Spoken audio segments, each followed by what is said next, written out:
にちは。今回は瑠璃の宝石第8話への視聴者の反応をご紹介します。このチャンネルでは最新アニメの視聴者の反応や感想をご紹介しています。みんなの解釈や考察を知るとアニメ視聴の楽しみが増えると思いますので、ぜひ最後までお楽しみください。名前呼びきた。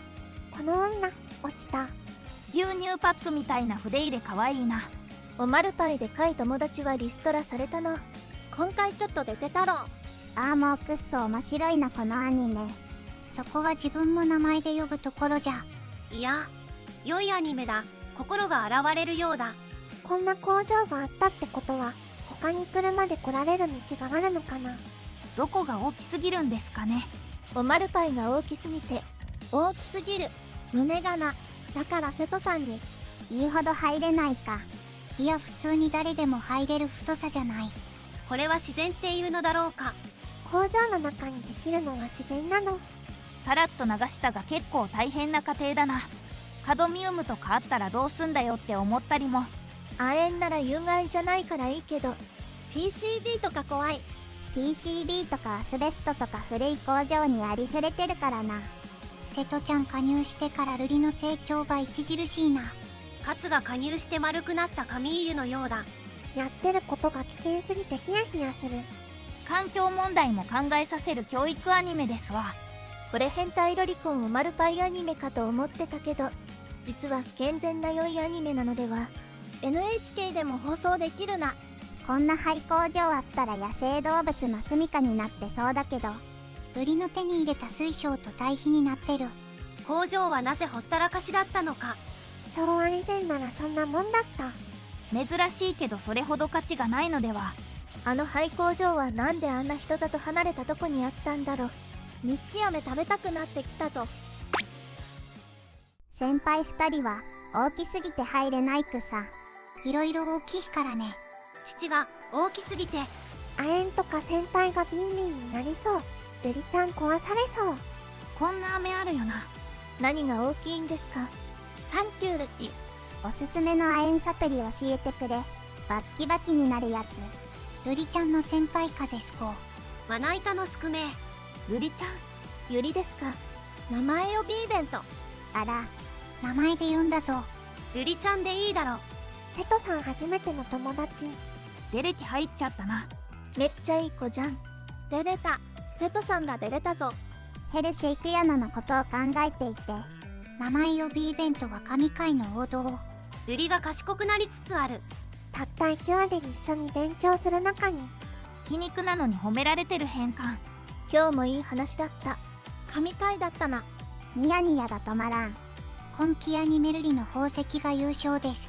毎回面白いな。みーちゃん30分が早い。なんだには連続でなぎさんより同年代の女の子友情やん。売りの方はなんて呼んでたっけ。瑠璃×翔子もなかなかオツなものですな。秘宝、残り4話。今週もいいサイス回だったな。瀬戸さんが加わってから学術的なシーン増えた気がする。努力、友情、勝利。つまりこれはジャンプアニメ。次は修行か。これただの萌えアニメだよね。ここまで完璧に美しいアニメがあるんか。原子番号113ニホニウム。このアニメの服飾デザインの完成がよくわかる。今日のクオリティならいいテレ余裕やろ。父を削るのが前提やけどな。俺も瑠璃ちゃんみたいな友達欲しいんだけど。瑠璃ちゃん。イチャイチャしやがって。心が現れる。仲良いね。こっちの体調も良くなるよ。すごいお堅い子に寄り添っていって、だんだんと心を開かせていく主人公いいよね。今日オープニングの服装だったのか。マー服のセンスがね。おそらく恋に落ちたことの暗喩。ケイオイも何かの化学式なのかと一瞬疑った。人工合成みたいなやつでも希少なんです。シリコンみたいに目的あって生成したならともかく、今回のは産廃に近い副産物だから、見る目のあるやつが売りに出さない限りは価値はないよ。ひまりさんにだけ荷物背負わせるの、このグループの闇を感じる。あれってメンバー分の荷物なの。いや、あれ新大将の伊まりさんが。必要になさそうなものももしかしてで持ってきてるだけじゃね。伊万里さん準備に半年とか言ってたもんな。余計なもの持ってきすぎなんだろ途中から注意書きされるの初めて見た。工場なんて何やってたかわからんから近づかない方がいいよな。毒性のある粉末吸い込むリスク考えるとマスク欲しいな。煙突の中に空気より重たい毒ガスみたいなものが存在していた可能性もあったよな。急いで許可もらってまた登ってきた。多分偉い。勝手に終わるな。ユリの続きを見せろ。う。いや、すごい良かったな。今週もほとんど実況できないくらいに行ってしまった。これはあだ名呼びから名前呼びに変わる三大名シーンかもしれん。思わず人回答をネットで調べてしまった。工業化したせいで手がかりが消えた一方で、工業化によってできる功績もある。すごくバランスの取れた語り口だ。今回は環境問題とも絡めつつ、友情や新しい功績にもつながってて、毎回ほんと楽しいな。あっという間の良い時間でした。登場が遅かった分、前回と今回でしょうこちゃんの密度増し増しでお送りしないとな。環境問題に興味を持つきっかけなんて実際こんなもんでいいんだよな。中井だった。意思がわからないからいろいろ言いたくなる。それくらいのことでも無知で無関心でいるよりはよほどいい。今回も面白くて勉強になった。生徒さんかわいいぞ。ルリちゃん、しょうこちゃん呼びみたいぞ。8話もよかった。瀬戸さんとの距離近づいてるの良いね。ルリちゃんと瀬戸さん、性格の違う2人のやりとりがたまらなかったな。そんな2人が同じことに興味を持って仲を深めていくのが良い。学校ではまだ瑠璃との距離の測り方がぎこちない翔子。こういう時グイグイ来る瑠璃の性格は得だな。翔子の自由研究の水質調査を2人でやることに、たまたま見つけたオレンジ色の石からまた世界が広がっていく瑠璃の行動力よ。ちょいツンデレ入ってる翔子との仲が進展していくのいいね。